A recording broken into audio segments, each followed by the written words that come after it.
Hello, everybody. My name is Mariana Manriquez, and I'm a sociologist at the University of Arizona.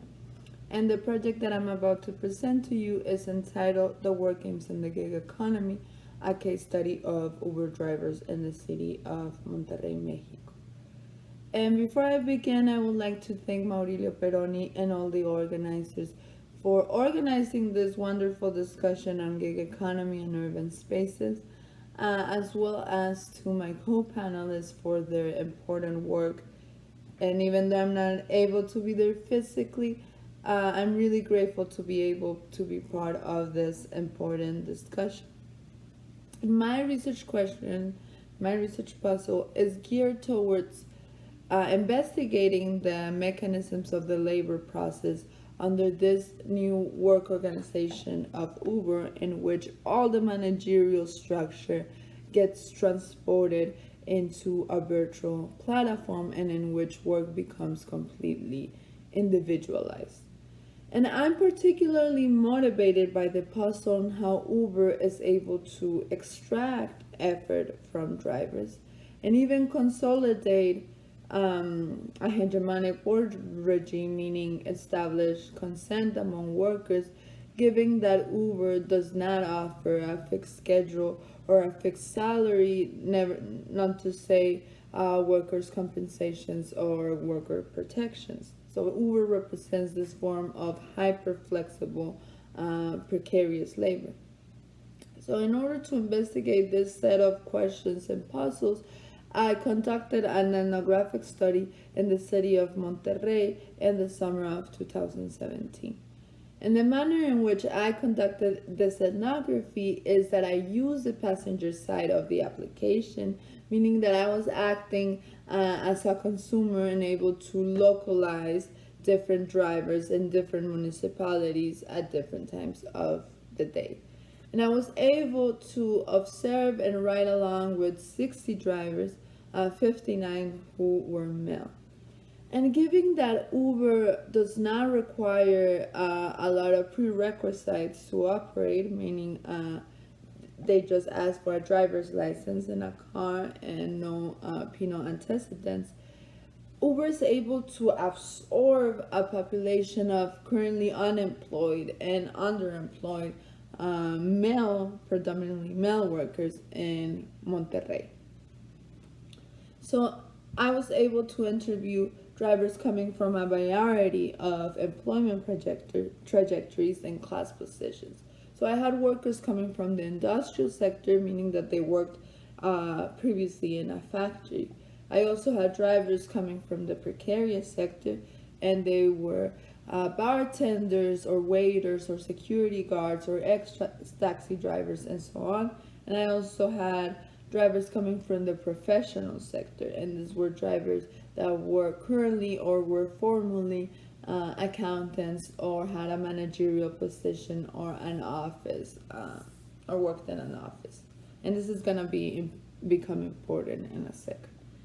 And I argue that the city of Monterrey is very illustrative and generative in investigating this work reconfigurations, given that Monterrey was a central site for the ISI model. It was an economic and political model driven by the Mexican state, which heavily promoted the manufacturing industry for domestic consumption and U.S. exports.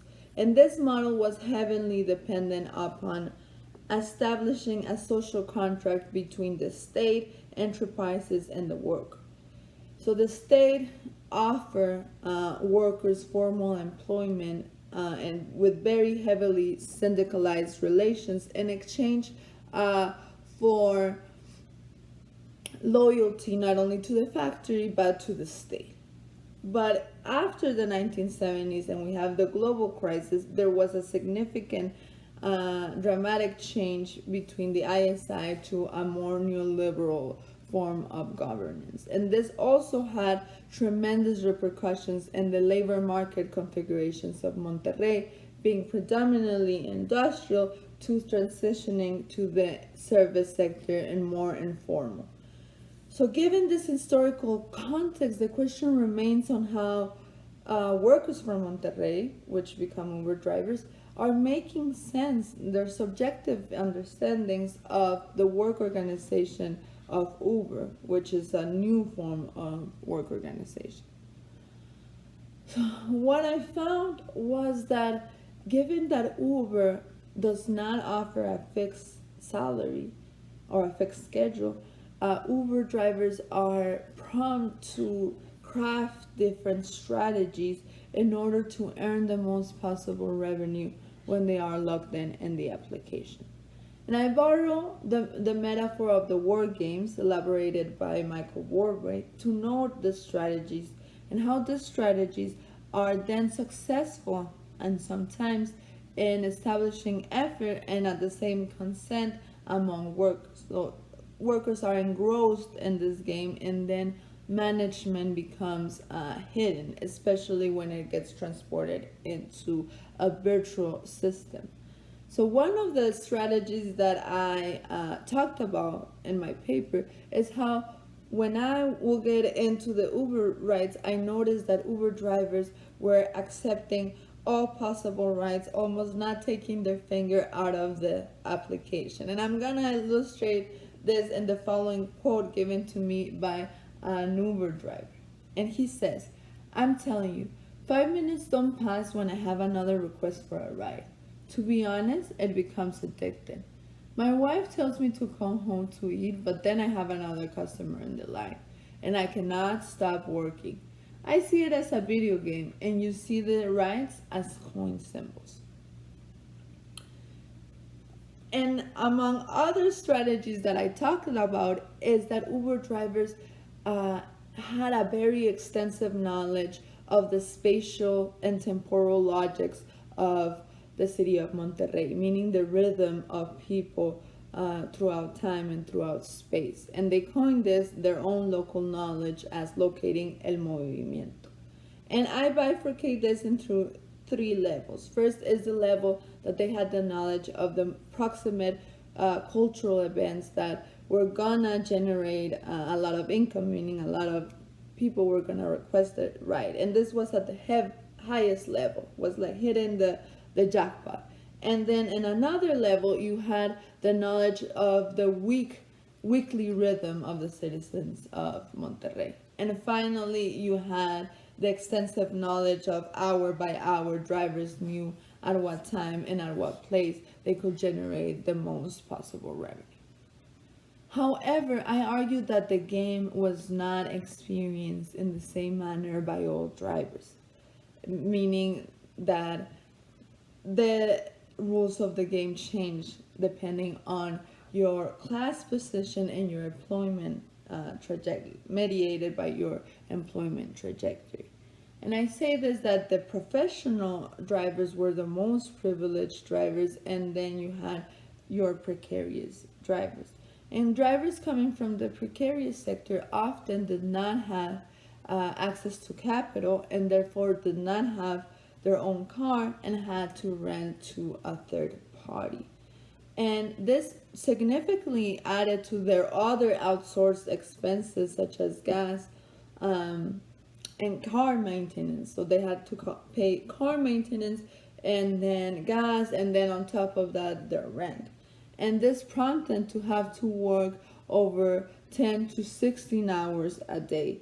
And given this, the game lost its appeal, its notion of entrepreneurship, and instead become a very fatiguing job. And this is exemplified by a quote given to me by a student who was currently driving.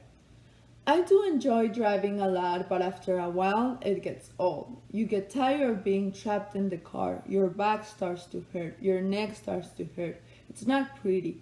In order to gain some money, you must be working about 12 to 16 hours. Because you have to be working those hours in order to pay for gas, the Uber commission, and the rent. You can be a lazy person if you want to do this." So this goes along with Borway calls that if the rules of the game become too unpredictable and too unfair, the game loses its appeal, and therefore there's possibility for questioning the rules of the game or for resistance. And as a way to conclusion, I want to say that some of the implications of this study is the importance of cities and the spatial temporal dynamics of the city as a site in which the labor process takes place. I argue that this needs to be further studied, given the increasing importance of gig labor in absorbing marginalized populations. Second of all, I want to emphasize how employment trajectories and class positions are important in creating different experiences for gig labor, and therefore debunking the myth that gig labor is neutral and democratic, and rather how this being absorbed into different class positions into Uber further exacerbates social inequalities.